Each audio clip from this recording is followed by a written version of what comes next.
Hello friend, फिर से स्वागत है आपका एक नए वीडियो में। तो फ्रेंड, आज की इस वीडियो में हम बात करेंगे कि एक छड़ी का 1/4 भाग पानी में तथा 1/3 भाग कीचड़ में और 15 फुट वो ऊपर है तो छड़ी की कुल लंबाई कितनी होगी। तो इस प्रकार के क्वेश्चन को हम आज की वीडियो में सोल्व करना सीखेंगे। वीडियो स्टार्ट करने से पहले आपसे एक रिक्वेस्ट है कि आप चैनल को जरूर सब्सक्राइब करें। तो देखिए, क्वेश्चन को करना स्टार्ट करते हैं कि एक छड़ी का 1/4 भाग पानी में, तो हम छड़ी की कुल लंबाई मान लेंगे। जो हमें निकालना है उसको हम मान लेंगे। तो यहाँ पर लिखेंगे हम माना छड़ी की कुल लंबाई बराबर x। ठीक है, हमने छड़ी की कुल लंबाई कितनी मान ली, x। अब छड़ी का 1/4 भाग यानी x का, ठीक है, कुल लंबाई कितनी थी, x थी। तो पानी में कितना है भाई, तो यहाँ पर लिख देंगे हम पानी में। तो जितना भाग पानी में कितना है, कुल भाग का यानी x का 1/4। ठीक है, x का 1/4 किसमें है, पानी में। तो यहाँ पर क्या करेंगे, का के स्थान पर क्या लगता है भैया, गुणा लगती है 1/4। ठीक, x ही कम x/4। तो ये कितना हो गया, x/4।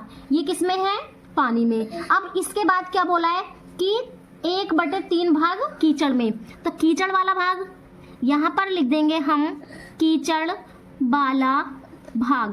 तो कीचड़ में कितना भाग है भैया, कुल भाग का यानी x का कितना है, 1/3। तो यही काम करेंगे, का के स्थान पर क्या लगा देंगे, गुणा 1/3। x ही कम x/3। तो देखिए, पानी में हो गया x/4, कीचड़ में हो गया x/3। अब उसके बाद क्वेश्चन पढ़ेंगे कि 15 फुट वो ऊपर है, कीचड़ से भी ऊपर है। तो बाहर वाला भाग यानी बाहर है 15 फुट, तो बाहर वाला भाग कितना है भैया, 15। ठीक, अब देखो एक चीज दिमाग लगाओ कि हमारी कुल लंबाई x थी, x में से इतना तो हमारा पानी में धंसा हुआ है, इतना हमारा कीचड़ में धंसा हुआ है और इतना ऊपर है। यानी इन तीनों को जोड़ने के बाद हमें मिलेगा क्या, x, कुल लंबाई मिलेगी छड़ी की। ठीक, तो हम क्या करेंगे, हम जो हमारी कुल लंबाई है x, उसको हम इसको जोड़ेंगे यानी x/4 को जोड़ेंगे, x/3 को जोड़ेंगे और 15 को जोड़ेंगे। तो हमें कितना मिलेगा, x, क्योंकि ये कुल लंबाई है और जब हमने इन तीनों को जोड़ दिया तो ये भी तो कुल हो गया। अब यहाँ से एक समीकरण बन जाएगी, समीकरण बनने के बाद हम यहाँ से x का मान निकाल देंगे।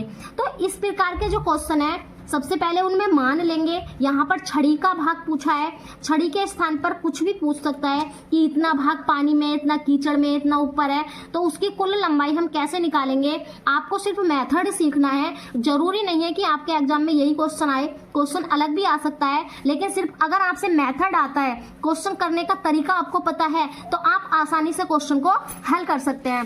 तो देखिए, अब यहाँ पर क्या करेंगे हम, 15 के बटे में 1 मान लिया। ठीक, क्योंकि हर एक संख्या के बटे में 1 होता है। अगर हमें आवश्यकता पड़ती है तो हम लिख लेते हैं, आवश्यकता नहीं पड़ती तो हम नहीं लिखते। अब यहाँ पर 4 का, 3 का, 1 का LCM लेंगे। अब यहाँ पर आपसे LCM निकालना आना चाहिए। अगर आपसे LCM आता है तो आप बड़े आसानी से ले सकते हैं, अगर नहीं आता है तो LCM किस प्रकार लेते हैं, 4 का, 3 का, 1 का। तो यहाँ पर देखो 2 से जाएगा, 2 दूनी 4। सबसे छोटी संख्या से पहले काटते हैं। तो सबसे छोटी संख्या हमारी 2 है, तो 2 से हमने काटा, 2 दूनी 4, 3 ऐसे का ऐसे ही, 1 ऐसे का ऐसे ही। बीच में क्या लगा देते हैं, कोमा। फिर से 2 से चला जाएगा, 2 ही कम 2, 3 को ऐसे ही उतार लिया, 1 को ऐसे ही उतार लिया। अब देखो 2 से नहीं जाएगा, किससे जाएगा, 3 से। ये वाला 1 ऐसे आ जाएगा, 3 ही कम 3, ये वाला 1 ऐसे ही। ठीक, तो अब LCM कितना आ जाएगा भैया, 2 दूनी 4, 12 है। तो कितना आ गया, LCM 12 है। ठीक, अब यहाँ पर क्या करते हैं, देखो इस वाले 4 से इस 12 को भाग करेंगे। कैसे, ऐसे 4 तिया 12। ठीक, जो ये वाला होता है हमारा, ये इसकी गुणा में आ जाएगा। ठीक, प्लस x। इसी प्रकार 3 से भाग करेंगे 12 को, 4 आएगा तो 4 को इसकी गुणा में लिख देंगे, प्लस के 15 की गुणा किससे होनी है, देखो यहाँ पर 1 से जब 12 को भाग करोगे तो 12 ही बार जाएगा, तो डायरेक्ट 12 से गुणा होगी। ठीक है, अब यहाँ पर कुछ बच्चे बोलेंगे कि डायरेक्ट इसकी गुणा इससे कर दो, इससे कर दो, तो हाँ ऐसे भी कर सकते हैं। लेकिन अगर एलसीएम, ये तो छोटी संख्या का एलसीएम है, अगर बड़ी संख्या का होता है तो हमने उस तरीके को आपको बताया है।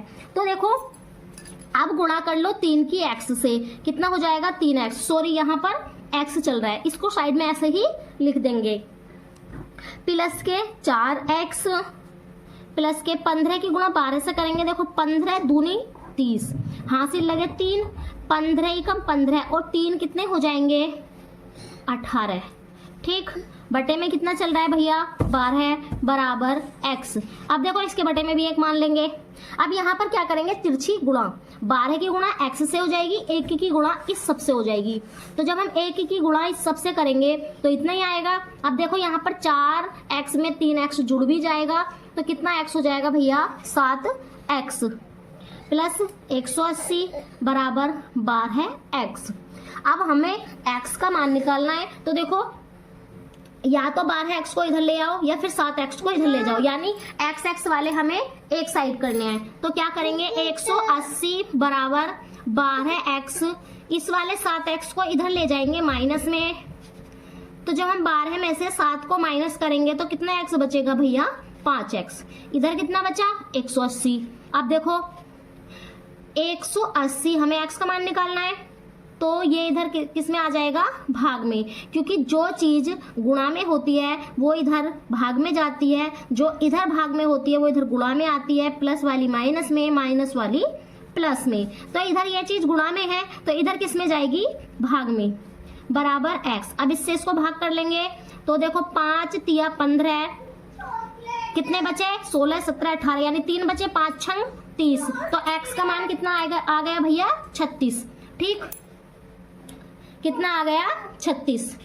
अब यहाँ पर लिख देंगे छड़ी की कुल लंबाई बराबर 36 मीटर। ठीक, क्योंकि हमने x माना था छड़ी की कुल लंबाई। आई होप आपको ये प्रश्न समझ में आया होगा। अगर ये प्रश्न आपको समझ में आया हो तो प्लीज चैनल को लाइक शेयर एंड सब्सक्राइब जरूर करें और वीडियो को ज्यादा से ज्यादा शेयर करें, ताकि नेक्स्ट वीडियो बनाने के लिए आप हमें मोटिवेशन मिल सके। Thanks for watching this video.